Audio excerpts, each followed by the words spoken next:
بسم الله الرحمن الرحيم والصلاة والسلام على أشرف المرسلين. Salam alaikum. Bonjour tout le monde. Aujourd'hui, on va voir la vidéo numéro 5 pour la partie 5 du module optoélectronique. Nous sommes, ar- nous sommes arrivés à la partie euh, les diodes et aujourd'hui on va voir ensemble les diodes laser.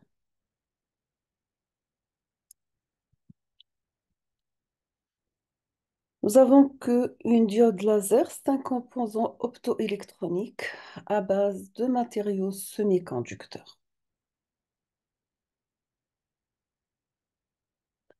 Son principe de fonctionnement, comme tout laser, une diode laser fonctionne à l'aide de un milieu amplificateur, amplification dans les semi-conducteurs par émission stimulée d'une structure résonante cavité d'un process de pompage courant électrique.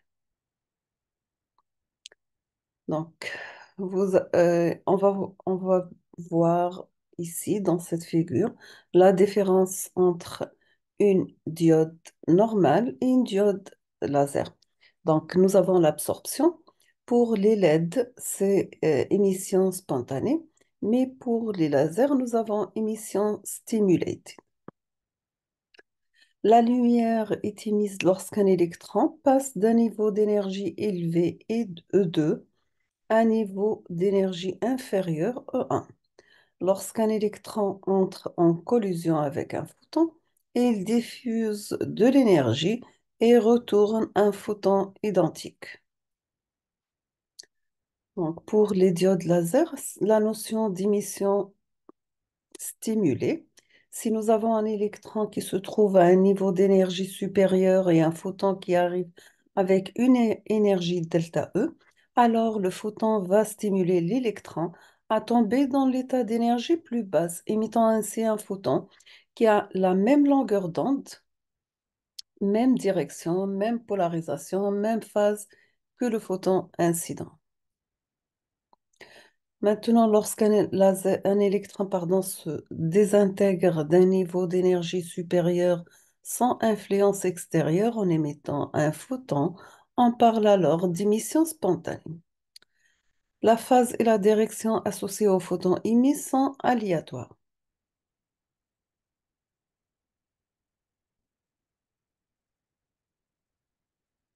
Donc, go big or go home, pardon. Pour les diodes laser, ils ont des grands angles d'ouverture et un faisceau de laser focalisé. Maintenant, si on va parler côté couleur des diodes laser, nous avons que la lumière issue d'un laser est de couleur vive rouge, vert, bleu, orange. C'est le signe du caractère monochromatique de la lumière laser. Maintenant, on va parler de l'aspect directif. La lumière émise par une lampe rayonne dans toutes les directions. La lumière issue d'un laser est très directive, elle prend l'aspect d'un rayon. La densité spectrale d'énergie, l'énergie du faisceau laser est beaucoup plus élevée que celle de n'importe quelle source classique. Le matériel semi-conducteur utilisé détermine la longueur d'onde et la largeur spectrale de la lumière émise. Donc, pour les diodes laser, nous avons que l'atténuation du signal et l'élargissement d'impulsion sont directement liés à la longueur d'onde de la source. L'élargissement d'impulsion dépend de la largeur spectrale de la source. Cet élargissement augmente en même temps que la longueur spectrale augmente. Maintenant, si on va parler côté modulation, donc le fait de changer le courant passant à travers un laser semi-conducteur ou LED modifié son émission lumineuse, le modulant avec un signal. Maintenant, si on va comparer les diodes normales avec le laser, pour la puissance, les LED sont faibles, les lasers médiums et élevés. Le temps de réponse des LED est lente pour les lasers rapides à très rapides. Complexité pour les LED peu complexes, mais pour les lasers, ils sont très complexes. L'utilisation pour les LED à courte distance, pour les lasers à longue distance. Le coût, donc, peu coûteux. Pour les lasers, c'est onéreux. Côté puissance et couplage. Donc, vous avez le cœur, gain, lumière perdue, angle d'admission et angle d'émission. La puissance aussi bas que 10 nanowatts, donc moins 50 décibels M pour les LED, au-dessus de 100 milliwatts, donc supérieur à 20 dPm pour les lasers. Côté couplage perte d'émission, donc aligner précisément la surface émettant et le cœur, et faire concorder l'angle d'émission avec l'ouverture numérique. Maintenant, on va voir ensemble les détecteurs optiques. On va voir les photodiodes. Un détecteur optique est formé d'une association de matériaux dits semi-conducteurs dont la fonction est de convertir les photons, c'est-à-dire la lumière, en courant électrique. Ce type de dispositif porte le nom de photodiode ou photodétecteur. Une photodiode, c'est un composant optoélectronique ayant la capacité de détecter un rayonnement du domaine optique et de le transformer en signal électrique. Le détecteur est le troisième élément indispensable dans les télécommunications optiques, après le support de transmission fibre et la source diode laser. Donc, vous voyez bien, entre l'émetteur et, et le récepteur, la forme du signal d'émission et réception. Quelles sont les conditions de fonctionnement? Un mauvais choix de seuil de détection entraîne des erreurs sur la lecture du signal transmis. Donc, voici la fibre, le seuil numéro 1 avec la distance de propagation. Il faut que le seuil de détection doit être correctement choisi. Donc, vous avez le bruit, un émetteur, bruit, erreur. Pour les photodiodes, nous avons deux régions, la région P et la région N.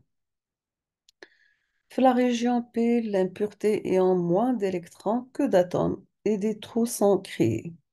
Pour les régions N, les impuretés ayant plus d'électrons, électrons disponibles, lumière à travers la jonction, création d'électrons et de trous. Les photodiodes, quelles sont les considérations? Nous avons longueur d'onde en concordance avec la source et la fibre. Hautement sensible, haute vitesse, court temps de réponse, faible bruit. Électronique, nous avons les photodétecteurs et amplificateurs. Courant de sortie élevé, courbe de réponse élevée. Donc, nous avons aussi toujours avec les considérations un gain élevé, amplification du signal, circuit de polarisation simple, grand format en concordance avec la lumière de la fibre, fiabilité élevée, longue durée de fonctionnement est un bon marché aussi. La réponse en longueur d'onde dépend de la composition du détecteur. Les plages de fonctionnement des détecteurs typiques, donc vous avez par exemple silicium, la longueur d'onde 380 à 1000 nanomètres. Le géranium 600 à 1600 nanomètres, etc. Donc les photodétecteurs peuvent être fabriqués par silicone, germanium, gallium, etc. Maintenant, pour les photodiodes, si on va parler côté sensibilité au détecteur optique, ça varie selon la longueur d'onde et la courbe de réponse des conditions de fonctionnement. Nous avons un rapport entre le courant de sortie l'ampère et la puissance d'entrée en watts. Maintenant, côté vitesse et largeur de bande, nous avons un délai survient entre le moment où la lumière entre en contact avec la surface et celui où le détecteur répond. Donc, si vous avez comme entrée la lumière entrant en contact avec le détecteur, vous avez comme sortie réponse en courant. Sachant que T1, c'est le délai de réponse, T2, c'est le délai pour atteindre le pic de puissance, et T3, c'est le délai pour retourner à zéro. Maintenant, pour la conception de sensibilité du détecteur optique, Le format du détecteur influence la sensibilité du détecteur, c'est-à-dire que la région active du détecteur devrait être plus large que le cœur de la fibre afin de capturer toute énergie émise. Le diamètre du point lumineux projeté dans le détecteur est grand D égale petit d plus 2s tangente de Q, sachant que petit d c'est le diamètre du cœur, S la distance depuis le détecteur, Q est égal à un demi-angle d'admission. Maintenant pour la sensibilité du détecteur optique, plage dynamique. La plage de puissance d'entrée selon laquelle le détecteur produit la puissance de sortie désirée, c'est-à-dire sans distorsion, pardon. Donc, vous avez une réponse linéaire ou bien non linéaire avec une plage dynamique et sachant que la puissance d'entrée, c'est la lumière et le courant de sortie, pour la sortie, c'est le courant. Voici le Small Form Factor, le SFP. C'est un émetteur-récepteur compact insérable à chaud. Maintenant, on va voir les chaînes de transmission par fibre optique. L'amplificateur optique. Les amplificateurs optiques répéteurs. Les amplificateurs et les répéteurs et les régénérateurs sont utilisés pour amplifier le signal le long d'un lien longue distance permettant une distance de transmission supérieure. En général, les répéteurs et les régénérateurs manipulent les signaux électroniques. Le signal est d'abord converti de l'optique à l'électronique, puis il est amplifié et finalement reconverti de nouveau en signal optique et acheminé dans la section de fibre suivante.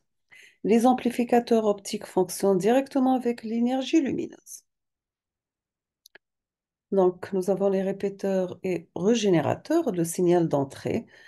Ça va passer par à travers une amplification du signal pour avoir le signal de sortie. Maintenant, amplificateur optique, nous avons signal d'entrée, amplification du signal, signal de sortie. Maintenant, pour les amplificateurs à fibre dotée d'erbium, le EDFA, nous avons que les longueurs d'onde de travail sont réparties en deux fenêtres. Nous avons la bande conventionnelle ou bien C-bande entre 1525 nanomètres et 1565 nanomètres. La bande longue appelée L-bande entre 1570 nano et 1610 nanomètres. Ces deux bandes peuvent être indifféremment amplifiées par ce type d'amplificateur. Pour les amplificateurs à fibre dopée à l'erbium, la principale différence entre les amplificateurs pour bande COOL est que pour la bande L, la longueur de fibre dopée est nettement plus longue, ce qui nécessite un pompage optique moins fort. Donc, le signal est amplifié grâce à l'interaction avec le dopage des ions, ER3. L'amplificateur optique, il existe deux longueurs d'onde pour le pompage optique de ce type d'amplificateur. Donc, nous avons pour 980 nanomètres et 1480 nanomètres. Donc, vous voyez bien dans cette figure, le pompage de 980 et 1480, émission simultanée 1550 nanomètres, accompagnée bien sûr d'une transition rapide. Pour les amplificateurs optiques, le principe de fonctionnement de l'EFA est d'utiliser les sources lumineuses à pompe qui ont le plus souvent une longueur d'onde autour de 980 nanomètres et parfois autour de 1450 nanomètres, excitent les ions erbium à l'état E2. D'où ils peuvent amplifier la lumière dans la région de longueur d'onde de 1,5 micromètre via l'émission stimulée de retour à l'état fondamental. Donc, voici un exemple d'un amplificateur optique. Quels sont les avantages de l'amplificateur optique? C'est bien sûr l'amplification directe et simultanée d'une large bande longueur d'onde supérieure à 80 nanomètres dans la région de 1550 nanomètres avec un gain relativement plat. Un gain supérieur à 50 décibels, faible bruit adapté aux applications de longue distance. Le multiplexage optique. Donc, on va laisser ça pour la prochaine vidéo, Inch'Allah. Donc, je vous remercie infiniment pour votre attention. Comme toujours, n'hésitez pas si vous avez des questions et à la prochaine vidéo, Inch'Allah. Merci.